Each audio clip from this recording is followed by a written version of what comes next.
It's time! What's up everybody? J'espère que vous allez bien.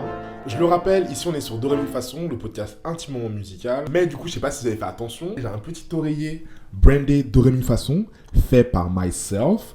Je vous ai mis tout le process sur TikTok pour ceux qui veulent aller voir. Et le poster de l'album Renaissance que j'ai eu en vinyle à Noël. Parce que cette année, on va tout casser. C'est pour ça que cette image, vraiment, elle m'inspire trop. Et me réveiller tous les matins et la voir, ça me régale. Je suis super content de pouvoir me poser devant ma caméra. Ça a été un début d'année et une fin d'année assez mouvementée pour moi parce que j'ai déménagé. Pour l'année 2024, je vous souhaite vraiment beaucoup de sagesse, beaucoup de patience. Vraiment, soyez patient vers vos projets. Ne vous hâtez pas, prenez le temps de faire les choses bien. Et de faire les choses aussi. Pas forcément de pousser vers le perfectionnisme, mais voilà. Ne vous précipitez pas sur les tendances, sur oui, il faut absolument que je poste tous les jours. En tout cas, moi, c'est mon mindset pour cette année-là parce que j'ai réalisé que j'avais besoin d'avoir une relation avec ma création beaucoup plus saine. Donc, c'est la raison pour laquelle je vais vous partager des vidéos tous les mois. Mais ça ne sera pas forcément régulier parce que j'ai un travail à côté et parce que j'ai aussi besoin de me reposer et j'ai envie de valoriser ça pour que vous ayez du contenu qualitatif, tout simplement. L'année 2024, j'ai envie de la mettre sous le signe du multipotentiel. En tout cas, sur ma chaîne, c'est une année où on va parler beaucoup de multipotentiel. Premièrement, parce que j'ai énormément de potentiel que je n'ai pas partagé en ligne qui me frustre. Et quand je dis qui me frustre, c'est dans le sens où, vous savez, ce podcast, c'est Dorémy Façon. Donc, je fais de la musique et je raconte des histoires en même temps pour pouvoir partager mes covers en même temps ce que j'ai vécu. Mais il y a plein de manières de m'exprimer que j'ai pas encore partagées et que j'aimerais partager avec vous. C'est vraiment important pour moi de le rappeler. Mais l'idée, c'est que la musique, ça soit le fil conducteur. Je vais pas forcément tout le temps parler de musique parce que j'ai pas envie de me brider qu'à ça. Je vais vous parler de développement personnel, j'ai aussi envie de parler d'astrologie. Cette année, j'ai vraiment envie de partager plein de choses de ma vie, même ce que je fais en dehors de la musique, parce que du coup, j'ai été diplômé en architecture en fin d'année dernière, donc je bombe le torse parce que j'ai juré. Je sais pas si vous connaissez des architectes noirs, mais j'en connais pas. Donc, en fait...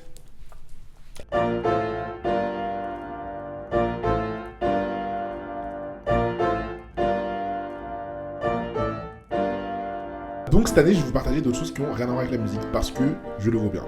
Period. Donc voilà, c'est un peu mon mood pour 2024.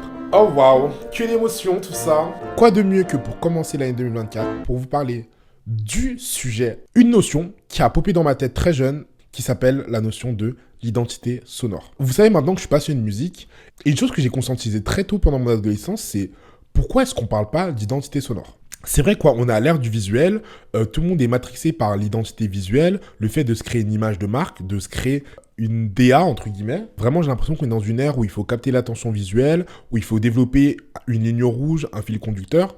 Mais je me suis toujours posé la question, mais quand il est question de musique, est-ce qu'on peut pas parler du même concept ? Est-ce qu'on peut pas parler d'un fil rouge qui unit notre identité lorsqu'il est question de musique ? Et qu'on pourrait du coup appeler identité sonore ? C'est vraiment une question qui m'anime depuis l'adolescence, je comprends pas. Et je vous jure, hein, je suis transparent avec vous. Tapez sur Google identité sonore. C'est un truc qui n'existe pas. Bitch, toi aussi faut doser. J'étais en train de faire du montage et j'ai réalisé que j'ai dit quelque chose qui n'était pas complètement juste. Le concept d'identité sonore existe. Parce que là, je vous connais, vous allez mettre pause, je vais regarder et vous allez dire, mais il est bizarre, mais ça existe. Mais en fait, ce que je voulais dire, c'est que le concept d'identité sonore n'existe pas quand on parle d'individus. Ça veut dire que beaucoup d'entreprises ou des gens qui travaillent dans la sonorisation vont utiliser ça, mais comme terme du quotidien, je trouve que c'est pas un terme popularisé. Voilà, c'est le seul truc que je voulais rajouter. On retourne à l'épisode.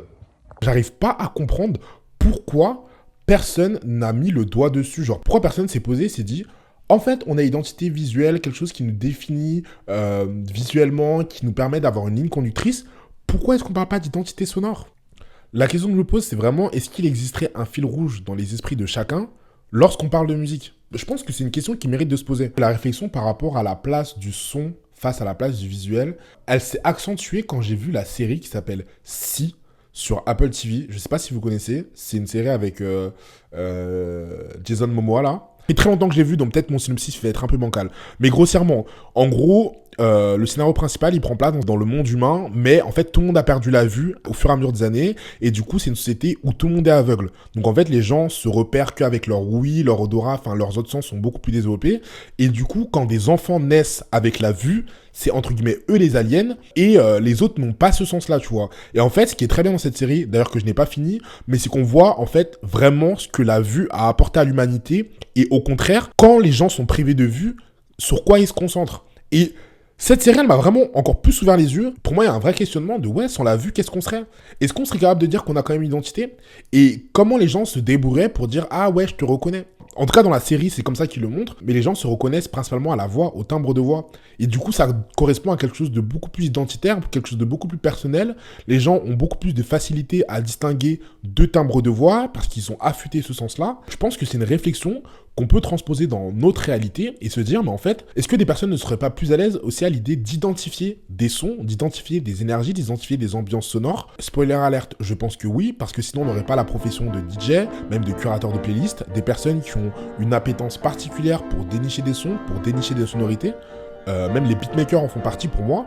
Donc ouais, pour moi, il y a une vraie réflexion à avoir autour de l'identité sonore. Et je veux profiter de cette vidéo pour la partager avec vous. En tout cas, c'est vraiment un terme que je souhaiterais qu'il se popularise. Pourquoi? Parce que pour moi, l'identité sonore, c'est même plus deep que ça. Quand on parle d'identité, pour moi, il y a une notion de trace. Ça veut dire quand on parle d'identité visuelle, quand quelqu'un te présente ton identité visuelle, il va te présenter un mood board, il va te présenter des traces de ses recherches, mais même s'il aboutit à un résultat, et c'est même comme ça qu'on peut matérialiser une identité, c'est grâce à une trace. En voulant développer le concept d'identité sonore, je me suis posé la question, mais comment est-ce qu'on peut faire pour laisser une trace sonore? Et une trace, quand on parle d'identité, c'est quelque chose qui doit prendre en compte les règles du son, les règles de la musique. Et c'est pour ça que Pinterest, c'est une application qui m'a beaucoup intéressé parce que, en fait, Pinterest épingle du contenu pour te créer des tableaux et plus ou moins des moodboards. Et je trouve que c'est une application qui représente bien la place de l'identité visuelle aujourd'hui. Parce que ça te permet d'organiser, structurer tes idées et de laisser une trace où quand tu ouvres tes tableaux sur Pinterest, et bah, tu as la trace d'une identité que tu as souhaité créer. Avec la même réflexion, j'ai voulu réfléchir à une manière de stocker notre ressenti sonore avec le projet que j'ai développé qui s'appelle Hello You Artist. J'ai vraiment cherché à créer un endroit où on peut laisser une trace de notre identité sonore. Aujourd'hui, j'ai pas honte de dire que mon projet il est clairement spirituel. Mon objectif, c'est clairement d'éveiller les consciences pour que les gens se disent à la fin de la journée « Ah, peut-être que j'ai une identité sonore. » Et ça, si les gens se le disent, ça sera déjà une victoire personnelle pour moi. Parce que je pense que c'est vraiment quelque chose qui pourrait faire du bien à l'humanité. Les gars, ils se considèrent comme un sauveur de l'humanité. Pas du tout humble, tu sais. Mais non, mais je pense que c'est quelque chose qui pourrait faire du bien parce que la notion de trace, pour moi, elle va avec la notion d'héritage. Et aujourd'hui, on trouve ça complètement normal d'avoir des albums photos où on a des photos de nos grands-parents, des contenus visuels, en fait, de nos ancêtres, entre guillemets, ou même des meubles, des tableaux, des œuvres d'art, ou bref, même juste des objets, en fait, qui viennent du passé. Par contre, quand il est question de musique, qu'est-ce qu'on laisse comme héritage à nos enfants? Est-ce qu'aujourd'hui, vous connaissez des personnes qui ont créé des playlists pour leurs enfants ou qui vraiment ont fait l'effort de laisser une trace au fur et à mesure de leur vie pour laisser un héritage sonore à leurs enfants? Je pense que vous n'en connaissez pas beaucoup. Et moi, aujourd'hui, je me dis que il faut commencer. Il faut une première étape, il faut un premier step, il faut une première marche. Mais il faut commencer quelque part pour habituer les gens à laisser une trace sur leur identité sonore, à leur génération future, à leurs proches. Parce que tu peux pas me dire qu'aujourd'hui, la musique que j'écoute ne me définit pas. Je suis pas d'accord. La musique que j'écoute, les clips que je regarde, les concerts auxquels je vais, les expériences musicales que je consomme me définissent, font partie de mes souvenirs, font partie de moi, font partie de mes expériences personnelles et mes expériences de vie. Et au même titre que on veut tout le temps prendre des selfies, haha, regarde, je suis à tel concert, ou haha, regarde, j'ai fait telle chose, regarde, je pourrais montrer ça plus tard, ou dans quelques mois, je pourrais m'en rappeler. J'ai vraiment envie de faire réaliser aux gens, imaginez qu'on vive dans un monde où on pouvait laisser une trace de nos goûts musicaux, on pouvait laisser une trace de ce qu'on aime, de ce qu'on kiffe, mais une trace fiable, une trace pérenne, qui peut se stocker dans le temps, qui a été réfléchie pour ça, et c'est là que mon projet arrive. Boom! Hello You Artist. T'es un artiste en fait. L'artiste en toi a besoin de laisser une trace. Cette trace-là, c'est ton identité sonore. So wake the fuck up and register. Non, mais en gros, ça pour dire voilà, s'il y a un truc que je veux qu'on retienne de ma vie, c'est vraiment... Avant, je connaissais pas l'identité sonore et un jour, j'ai vu une vidéo de Karl et en fait, je me suis dit, mais j'ai grave l'identité sonore en fait. Je vais grave commencer à enregistrer mes playlists, à bien les organiser, à bien structurer mes sons pour que je laisse, comme un album photo, comme un album de famille, je veux laisser une playlist, mais du feu de Dieu, Comme ça, en fait, je pourrais mourir en paix. En tout cas, bon, je sais pas si tout le monde pense comme ça, mais moi, je sais que je pourrais mourir en paix. Voilà. C'est une petite vidéo pour vous souhaiter la bonne année. Vous parler du cœur de mon âme, qui est l'identité sonore. J'espère que vous ressentirez mes énergies à travers cet épisode-là. Dernière chose importante que je voulais préciser, je suis en dehors de ma serious bitch era. Je vais retourner dans ma phase goofiness dans laquelle pas mal de gens m'ont connu et dans laquelle beaucoup de mes proches me connaissent. Parce qu'en fait, ça y est. Avant, j'avais peur de faire l'imbécile sur Internet parce que je voulais pas que ça me porte préjudice dans le monde professionnel. Aujourd'hui, j'en ai rien à battre. J'ai rien à prouver. Je suis un putain d'architecte. Faut sachez que je peux être très sérieux, mais je peux aussi être très goofy. Donc, comme cette chaîne, c'est vraiment pour lâcher prise dans mes jours off. Mais sachez que voilà. I'm a fucking goofy man. Be ready for that. Bye. Parce que quand tu reçois des messages de gens qui disent « T'es la personne la plus créative que je connaisse, t'es la personne la plus inspirante que je connaisse, t'es la personne la plus rayonnante que je connaisse », et ben en fait, ça me donne juste envie de continuer à faire du contenu. Continuer à faire du contenu pour vous, continuer à faire du contenu pour moi parce que ça me libère.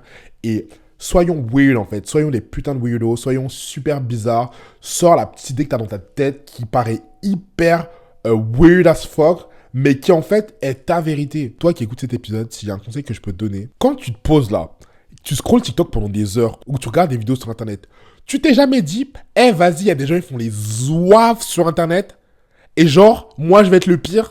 Eh, jamais. Vraiment, moi, c'est pour ça que j'ai plus peur de la sauce. J'ai plus peur de me dire, regarde, lui, il fait des trucs de bouffon parce que j'ai juré.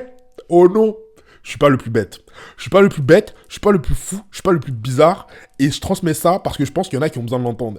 Sachez que vous serez jamais le pire. Donc commencez à sortir de vos zones de confort. Comme ça, on avance.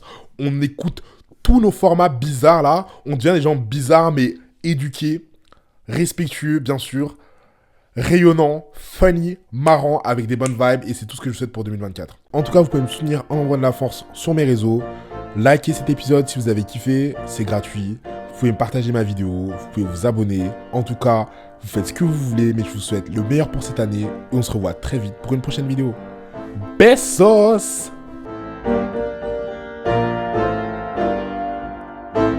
You know you better watch out. 24/4, bitch. Bye.